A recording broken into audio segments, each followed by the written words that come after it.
షాద్నగర్ నియోజకవర్గంలోని మొగిలిగిద్ద జిల్లా పరిషత్ ఉన్నత పాఠశాల 150వ వార్షికోత్సవంలో సీఎం రేవంత్ రెడ్డి నిన్న శుక్రవారం ముఖ్య అతిథిగా పాల్గొని ప్రసంగించారు.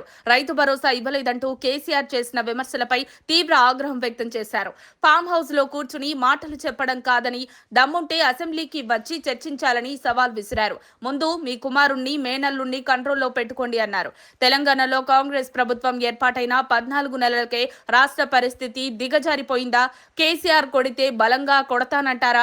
బలంగా కొట్టడం కాదు కేసీఆర్, ముందు మీరు సరిగ్గా నిలబడండి. 16,000 కోట్ల మిగులు బడ్జెట్ తో మీకు రాష్ట్రాన్ని అప్పగిస్తే దిగిపోయే ముందు 7 లక్షల కోట్ల అప్పులు మిగిల్చారు. తెలంగాణ రాష్ట్రాన్ని అప్పుల పాలు చేసింది మీరు కాదా కేసీఆర్ మీరు కాలం చెల్లిన 1000 రూపాయల నోటు. గతంలో ఆ నోటుకు చాలా విలువ ఉండేది. ఇప్పుడు ఆ నోటు ఉంటే కటకటాలకు పంపుతున్నారు. ఫామ్ హౌస్ లో ఉండి మీకు ప్రజలతో అనుబంధం తెగిపోయినట్లయింది. బయటకు రండి, వచ్చి జనజీవన స్రవంతిలో కలవండి. మా ప్రభుత్వం అధికారంలోకి వచ్చాక కేవలం 6 నెలల్లో 55,143 ఉద్యోగాలు ఇచ్చింది. ఎస్సీ వర్గీకరణ, బీసీ కులగణన నివేదికలను అసెంబ్లీలో ప్రవేశపెడుతున్న ఇదే మా ఆహ్వానం. రండి కేసీఆర్, మీరు రండి, మాతో చర్చించండి. మీరో మేమో నిండు కొలువులో తేల్చుకుందాం.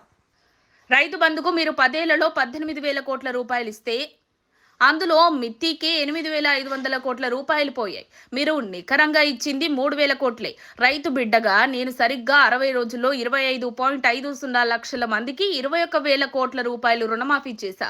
ఎకరాకు 6,000 రూపాయలు చొప్పున రైతు భరోసాను మార్చి 31 లోపు బ్యాంకుల్లో జమ చేస్తాం. వీటికి సంబంధించిన లెక్కలన్నీ ఫిబ్రవరి 6, 7 తేదీల్లో అసెంబ్లీలో ప్రవేశపెడతాం. మీరక్కడికి రండి, తేల్చుకుందామని ముఖ్యమంత్రి రేవంత్ రెడ్డి అన్నారు. 10 ఏళ్లలో కేసీఆర్ అనుసరించిన విధానాల వల్లే పాఠశాలల నుంచి యూనివర్సిటీల వరకు అన్ని పూర్తిగా భ్రష్టు పట్టిపోయాయి. రాష్ట్రంలో విద్యా వ్యవస్థను బలోపేతం చేసేందుకు బడ్జెట్లో 21,000 కోట్లు కేటాయించాం. విద్యను కార్పొరేటీకరించడానికి నేను వ్యతిరేకం. అందుకే ప్రభుత్వ పాఠశాలల్లో మౌలిక సదుపాయాలు, నాణ్యమైన విద్యను అందిస్తున్నాం. 150 సంవత్సరాల చరిత్ర కలిగిన మొగిలిగిద్ద పాఠశాల వార్షికోత్సవంలో పాల్గొనడం నా అదృష్టం. పౌర హక్కుల నేత ప్రొఫెసర్ హరగోపాల్ కోరిక మేరకు ఈ పాఠశాల అభివృద్ధికి 10 కోట్లు మంజూరు చేస్తున్నా అని సీఎం ప్రకటించారు.